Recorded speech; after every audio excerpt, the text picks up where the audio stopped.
नमस्कार, TV 20 news में आप सभी दर्शकों का स्वागत है। मैं हूं आपके साथ अशोक वर्मा। कोरोना के बढ़ते ग्राफ को देखते हुए आप अपना ख्याल रखें। अब रुख करते हैं खबरों की तरफ। बिजनौर में युवक को भरी पंचायत में लड़की ने पीटा। सोशल मीडिया पर पंचायत की वीडियो हुई वायरल। पंचायत के चेहरे हुई बेनकाब पिटाई करने वालों युवकों पर सख्त कार्रवाई होगी। आपको बता दें कि जनपद बिजनौर के थाना किरतपुर क्षेत्र के गांव गाजीपुर में एक ही बिरादरी के युवक युवती में प्रेम प्रसंग चल रहा था। 3 दिन पहले ही लड़की ने घर में ही फांसी लगाकर आत्महत्या कर ली थी। यह खबर पूरे गांव व आसपास के क्षेत्र में फैलने लगी तो गांव वालों ने बिरादरी की पंचायत की, जिसमें लड़के ने कबूल किया कि उसकी वजह से ही लड़की ने आत्महत्या की है। बिरादरी की पंचायत में लड़के को गांव से 5 साल ना रहने का फरमान सुनाया गया और भरी पंचायत में मृतक लड़की की बहन ने लड़के को चप्पल से मारा, जिसका वीडियो सोशल मीडिया पर खूब वायरल हो रही है। लोगों का कहना है कि देश में हर स्तर पर पुलिस और अदालत है, फिर भी पंचायतों द्वारा खुद ही फैसले किए जाते हैं। एसपी डॉक्टर धर्मवीर सिंह ने कहा कि पिटाई की वीडियो वायरल से संबंध में आरोपियों को पकड़ने के लिए 2 टीमें लगा दी गई हैं। आरोपियों को पकड़कर सख्त कार्रवाई की जाएगी। थाना किरतपुर के गाजीपुर गांव में एक ही समुदाय के कश्यप समाज के लोगों द्वारा मारपीट का वीडियो वायरल हुआ है। इस संबंध में थाना किरतपुर पर अभियोग पंजीकृत हुआ है। 306 IPC 141, 143, 503, 506 IPC का विधिक कार्रवाई की जा रही है। अभियुक्तों की गिरफ्तारी के लिए 2 टीमें लगाई गई हैं। अभियुक्तों को शीघ्र गिरफ्तार कर लिया जाएगा।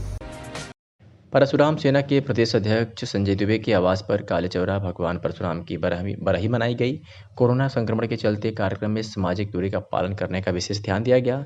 सर्वप्रथम भगवान परशुराम के चित्र पर माल्यार्पण एवं दीप प्रज्वलित कर पूजा अर्चना किया गया। इस अवसर पर परशुराम सेना के प्रदेश अध्यक्ष पंडित संजय दुबे ने कहा कि भगवान परशुराम विष्णु के छठे अवतार थे। भगवान परशुराम के जीवन से हमें अनाचार दुराचार के प्रतिकार से हमें सीख मिलती है। त्रेता युग में विधर्मी सहस्त्रार्जुन एवं अन्य व्यभिचारी शासकों का नाश कर इस धरती पर धर्म की स्थापना की। सिवली नेशनल कॉलेज के पूर्व महामंत्री युवा कवि संजय कुमार पांडे ने भगवान के चित्र पर माल्यार्पण करते हुए कहा कि भगवान परशुराम शिव के परम भक्त थे। भगवान से उनकी तपस्या से प्रसन्न होकर अपना अमोद शस्त्र परशु दिया, इस कारण वह परशुराम कहलाए। इस अवसर पर वाला शिवा पब्लिक स्कूल के प्रबंधक मनोज पांडे, राहुल, अमन, अनुज, आदित्य अनुभव मौजूद रहे। परशुराम की बरही परशुराम सेना के प्रदेश अध्यक्ष श्री संजय दुबे की आवाज़ से मनाई गई है। क्योंकि यह जो है बरही बहुत धूमधाम से पहले मनाई जाती थी। लॉकडाउन के कारण सोशल डिस्टेंसिंग का पालन करते हुए बड़े ही सादगी से भगवान परशुराम की जयंती मनाई गई। भगवान परशुराम विष्णु के छठे अवतार थे। भगवान परशुराम के जीवन से हमें संदेश मिलता है कि समाज में बढ़ रहे अन्याय अत्याचार का उन्होंने विरोध किया। भगवान परशुराम शिव के परम भक्त थे। उन्होंने कठोर तपस्या शिव जी की। शिव जी ने प्रसन्न होकर भगवान परशुराम को अपना अमोद अस्त्र परशु दिया, जिससे वह परशुराम कहलाए। अंत में मैं पुनः जो है संजय दुबे जी को धन्यवाद देना चाहता हूं, जो बराबर जो है भगवान परशुराम की जयंती मनाते रहते हैं। इन्हीं शब्दों के साथ आज हमें संकल्प लेना होगा कि भगवान परशुराम के जीवन के उनके आचरण से हम सभी को सीख लेनी चाहिए। आजमगढ़ से खबर आपको दिखा रहे हैं, जहां सपा के निवर्तमान जिला अध्यक्ष हवलधर यादव ने कहा कि समाजवादी पार्टी 6 महीने से देश में किसान मोदी सरकार द्वारा कृषि कानून के विरुद्ध में धरना प्रदर्शन मांग कर रहे हैं। यह कानून किसानों के लिए काला कानून है। किसान चाहते हैं कि सन 1955 का आवश्यक वस्तु अधिनियम कानून समाप्त न किया जाए। किसानों की जमीन पूंजीपतियों के हाथ गिरवी रखने वाले कानून कॉन्ट्रैक्ट फार्मिंग को खत्म किया जाए। न्यूनतम समर्थन मूल्य को कानून बनाकर किसानों को उनकी फसल का उचित मूल्य दिया जाए। किसानों को उनकी पैदावार का 2 गुना मूल्य दिया जाए। लेकिन केंद्र की मोदी सरकार पूंजीपतियों के दबाव में आकर यह काला कानून वापस लेने के लिए तैयार नहीं है। देश में किसान संगठनों ने आज का दिन काला दिन बनाने का फैसला लिया। समाजवादी पार्टी किसानों के आंदोलन व मांगों के समर्थन में है। डीजल, विद्युत, खाद्य यंत्रों के बढ़ते मूल्य के कारण खेती महंगी होती जा रही है। किसान परेशान है। वे खेती के बदौलत अपने परिवार का भरण पोषण नहीं कर पा रहे हैं। ऐसी परिस्थिति में किसानों के मांगों का माना जाना गाँव, किसान व देश हित में अति आवश्यक है।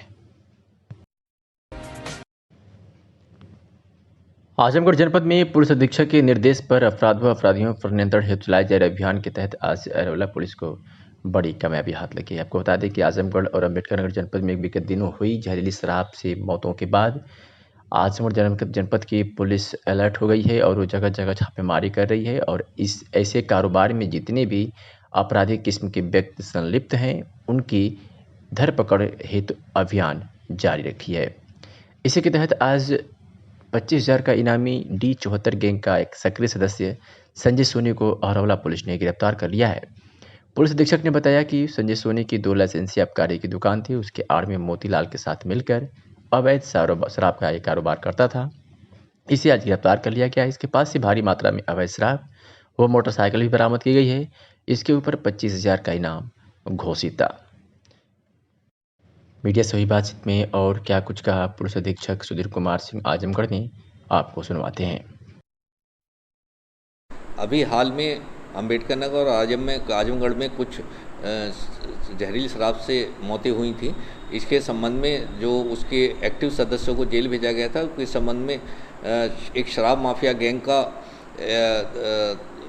पंजीकृत किया गया था D74 नाम से, और उसके सक्रिय सदस्य संजय सोनी को अरवला पुलिस द्वारा गिरफ्तार किया गया है।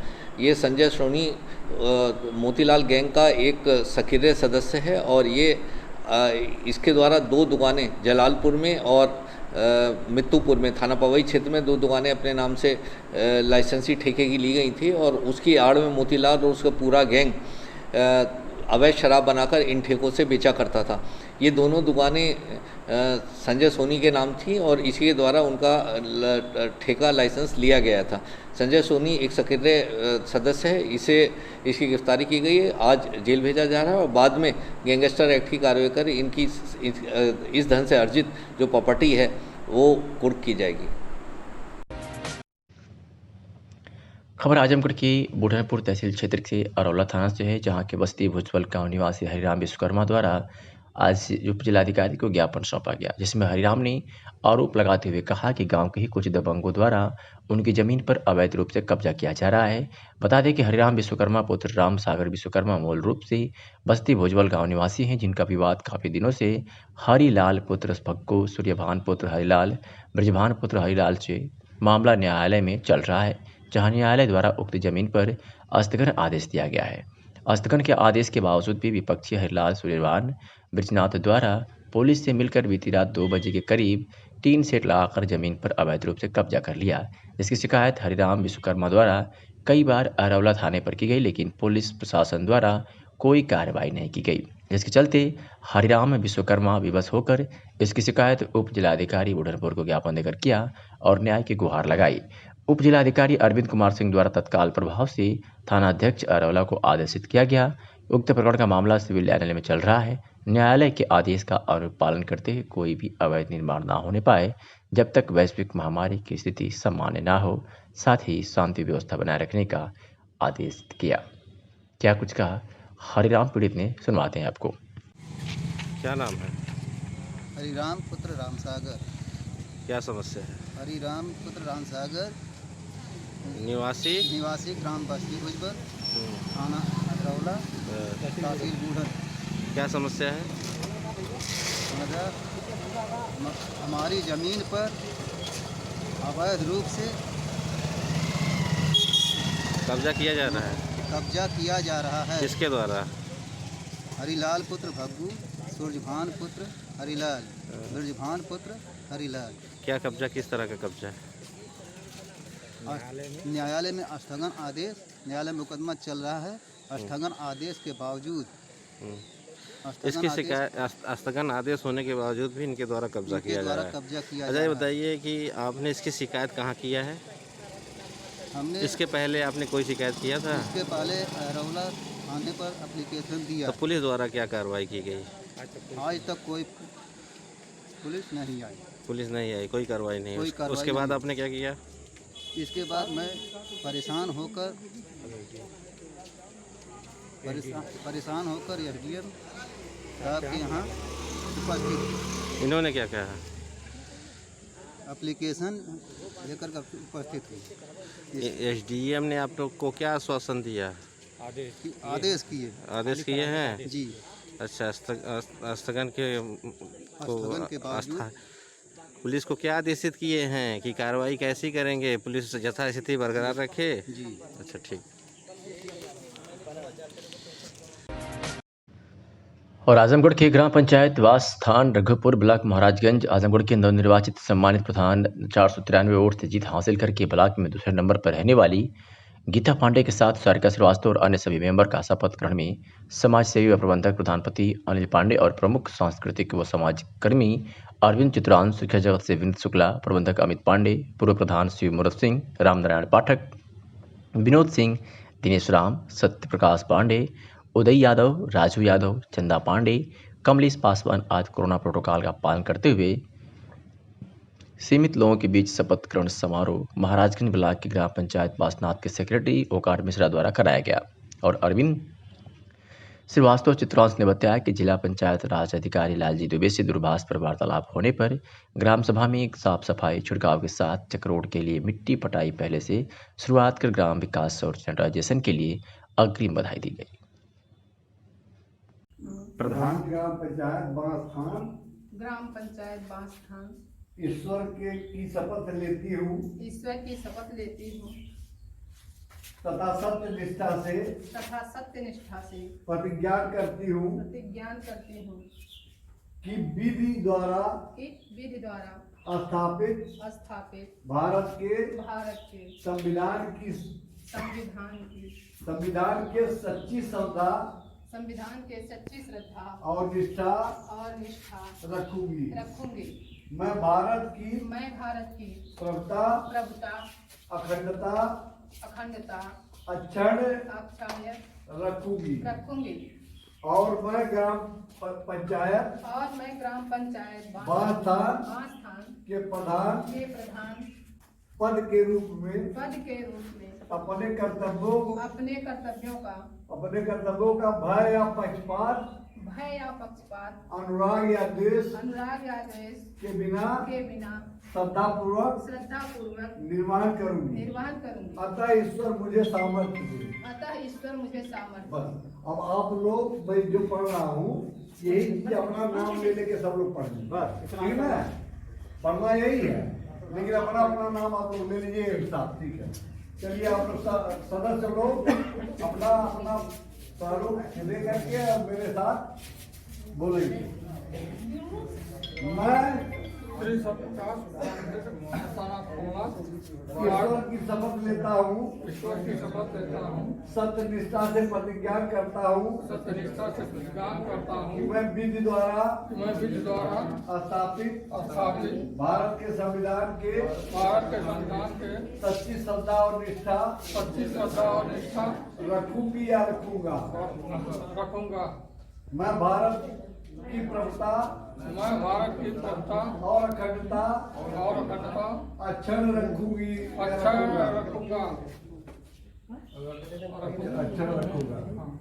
और मैं ग्राम पंचायत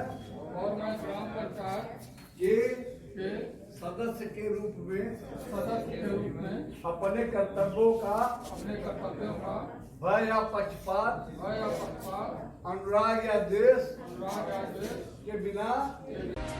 वैश्विक महामारी में जहां सरकारें लोगों को जागरूक करने के साथ दवाओं का वितरण कर रही है, तो वहीं निजी व सामाजिक संस्थान भी लोगों की मदद करने के लिए आगे आ रही है। इसी क्रम में श्री राम सेवा ट्रस्ट के संरक्षक अग्नेश सिंह ने महाराजगंज के करमहा डिंगुरी में गरीब लोगों को ट्रस्ट के कार्यालय पर कोरोना के प्रति जागरूक किया।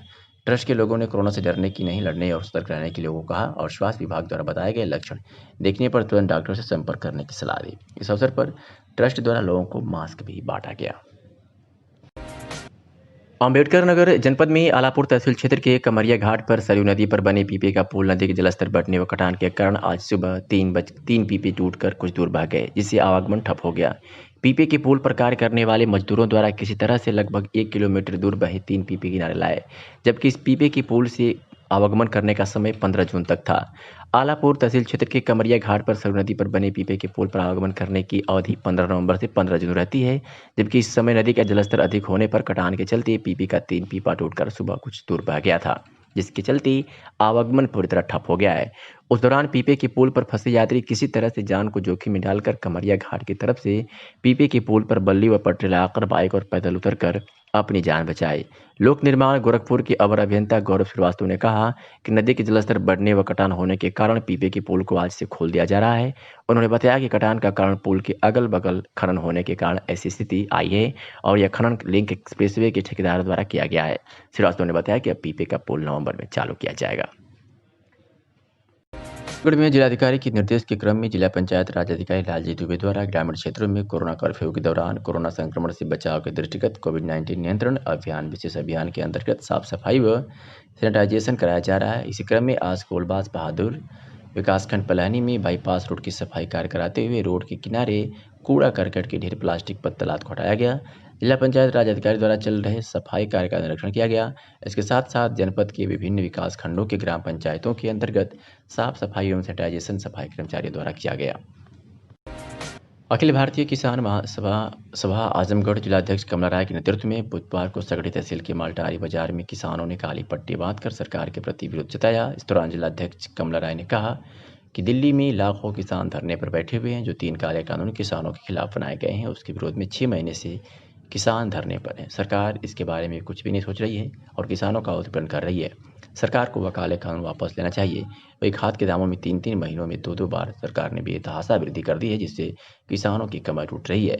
हमारी मांग है कि सरकार हॉस्पिटलों में इलाज की समुचित सुविधा भी उपलब्ध कराए।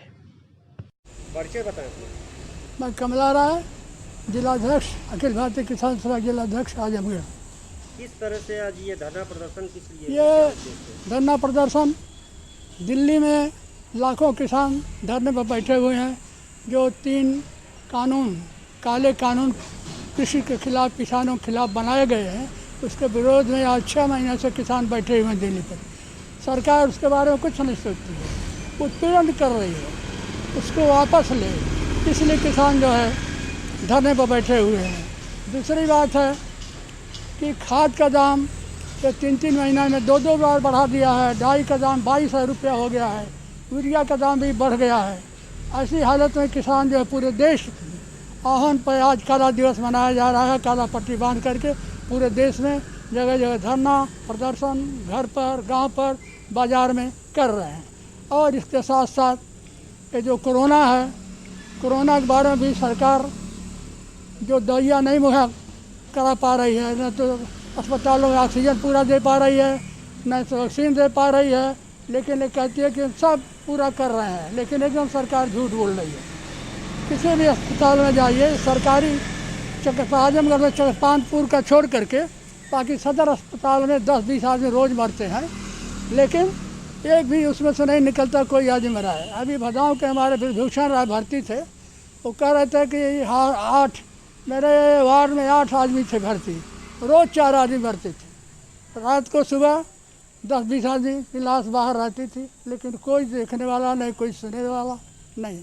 तो इसलिए सरकारी अस्पतालों में भी कोरोना के लिए व्यवस्था की जाए, दवा की, ऑक्सीजन की, यही कहना है। और जब तक ये कानून वापस नहीं लिए जाएंगे तब तक देश के किसान दिल्ली पर धरने पर बैठे रहेंगे, हटेंगे नहीं। तो ये हमारा कहना है।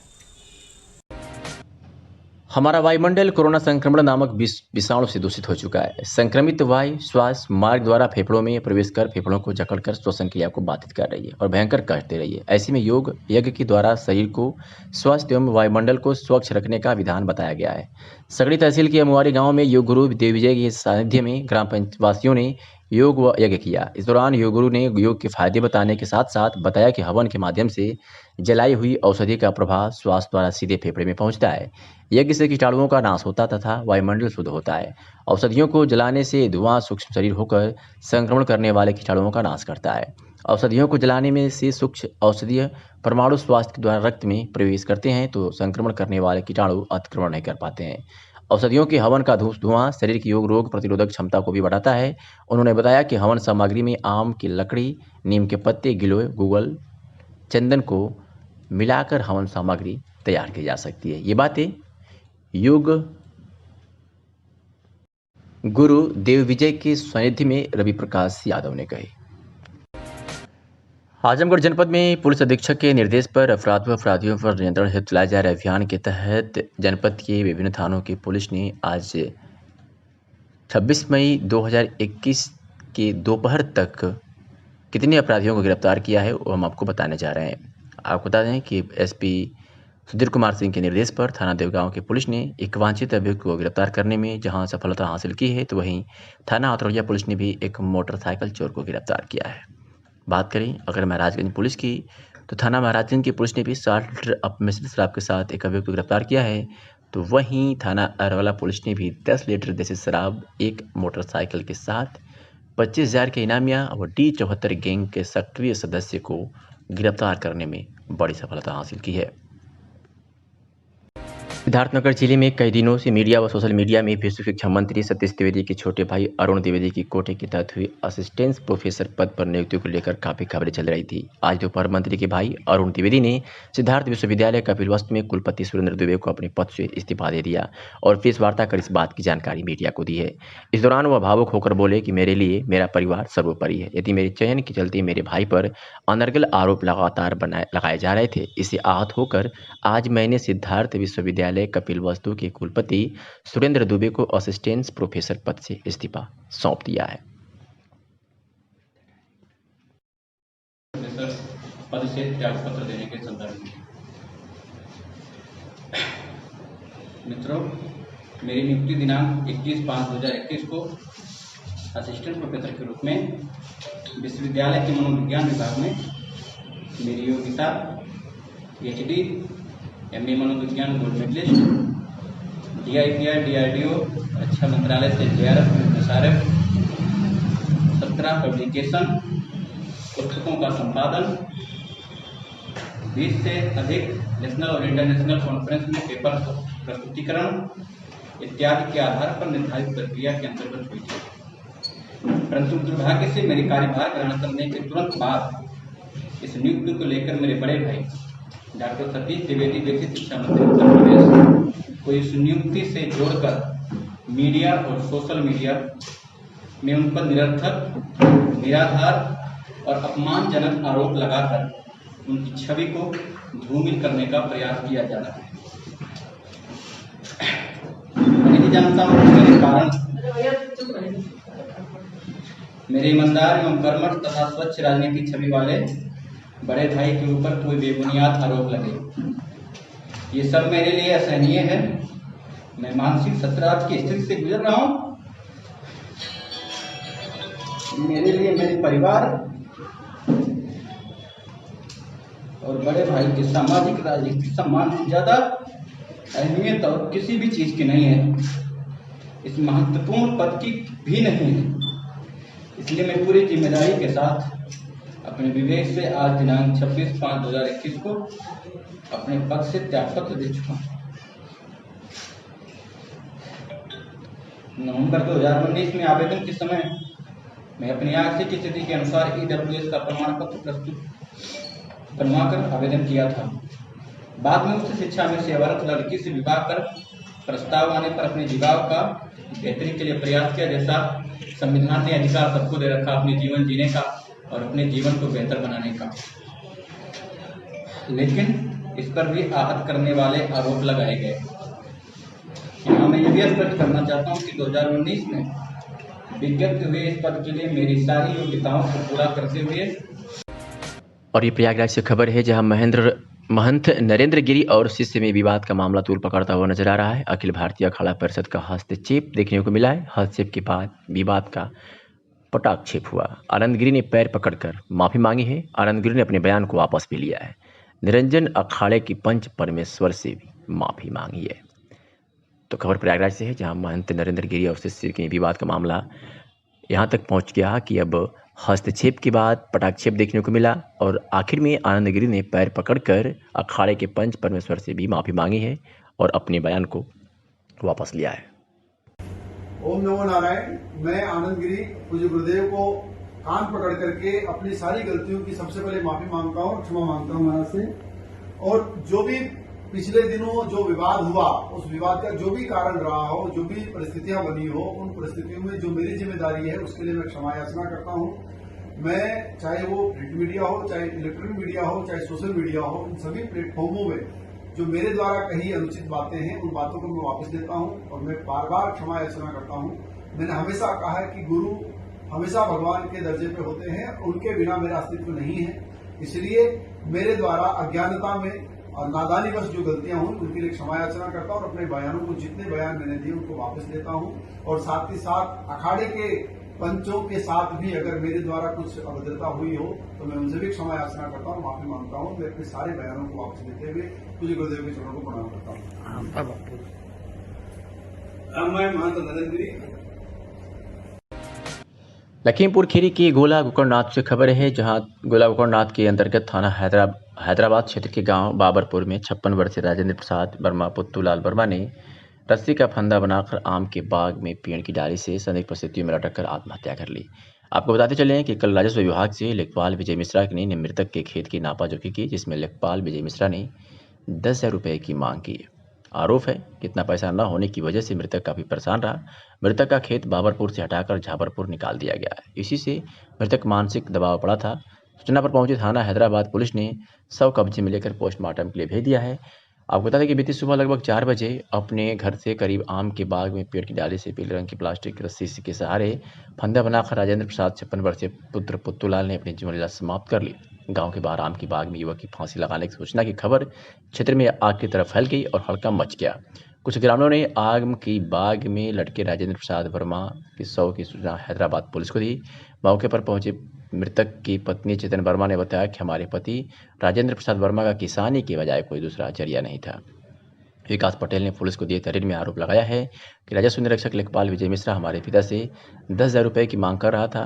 हमारे पिता ने पैसे के अभाव में पैसा नहीं दे पाए और आज अपनी जीवन लीला समाप्त कर ली। इस मौत के जिम्मेदार राजस्व निरीक्षक लेखपाल हैं। विकास पटेल जिन्होंने आत्महत्या की, वो आपके कौन है? पिताजी थे हमारे। पिताजी हैं? क्या नाम पिताजी का था? राजेंद्र प्रसाद। और आपके बाबा का नाम क्या है? पुत्तूलाल। क्या के रहने वाले हो आप? बाबरपुर के। क्या मामला हुआ है पूरा? मामला क्या, कल लेखपाल कानून गए थे, पैमाइश हुई थी यहाँ। इसके बाद कुछ दबाव पड़ा होगा पैसे के चक्कर में। मेरा खेत जो यहाँ पे गांव के पास में था वो उठा के झावर में कर दिया गया। यहाँ पे मेरी उपजाऊ जमीन है, बस झावर में ज़मीन कौन लेगा अपनी? वो कह रहे हमको पैसे दो तो हम आपकी ज़मीन यहाँ कर देंगे। पैसे मांग रहे थे? 10,000 रुपये। 10,000 रुपये कौन मांग रहा था? लेखपाल। क्या नाम है उनका? विजय मिश्रा। विजय मिश्रा लेखपाल जी, लेखपाल है, कानून गो है। उनका नाम है सर विजय श्रीवास्तव, कुछ नाम है। अच्छा जी। पार हुआ है, आत्महत्या की है, वो कौन है आपके? पिताजी हमारे वो। पिताजी जी। क्या नाम है उनका? राजेंद्र प्रसाद। क्या अब तो ये बताइए घटना पूरी क्या घटना हुई थी? घटना यही हुई थी कि वो कल नापने के लिए आए थे लेखपाल लोग, तो नपाई हुई, पापा ने नपाई करवाई। इसके बाद कुछ बात हुई होगी कि आपका खेत वहाँ चला गया, हम सही कर देंगे खेत, हम 10,000 रुपये दो, नहीं तो अन्यथा नहीं होगा।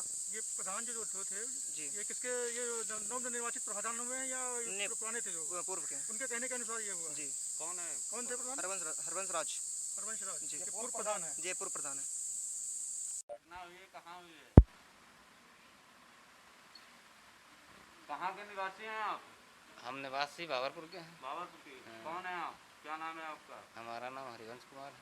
हरवंश कुमार प्रधान है क्या? अब तब तो थे लेकिन अब नहीं। जो घटना हुई है आपके गांव में उसकी स्थिति क्या है, कुछ जानकारी है आपको? नहीं, मुझको जानकारी है। जो आपके यहाँ चकबंदी हुई है, अभी जो चकबंदी चालू है उसकी आपकी बिना मर्जी हुई है क्या? कुछ जानकारी है उसमें आपको? नहीं, हमारे थोड़ा चकबंदी हुई है तो पूरे गांव की मीटिंग पहले हुई थी वहाँ। मतलब हमने इसके खिलाफ एक पत्रावेदन दिया था, उस पर गाँव के लोग हमारे खिलाफ एक्शन नहीं लिया। हाँ, तो हमके वो जो कल चकबंदी हुई है उसमें आपको जानकारी नहीं है कोई क्या? नहीं, कल जो चकबंदी होती है वो हम उनके पीछे पीछे नहीं घूमते हैं। जो आपकी पंचायत में लेखपाल आता है वो आपकी बिना मर्जी आ जाता है, नपाई चालू कर देता है क्या? कि कोई जानकारी नहीं मिलती आपको? नहीं, हमको जानकारी ये चीज़ की नहीं थी कि नपाई वहाँ हो रही है या तो आपकी पंचायत में कोई गलत काम हो रहा है, आपको उसकी जानकारी नहीं मिलती है क्या? गलत काम के लिए हमको जानकारी मिलेगी।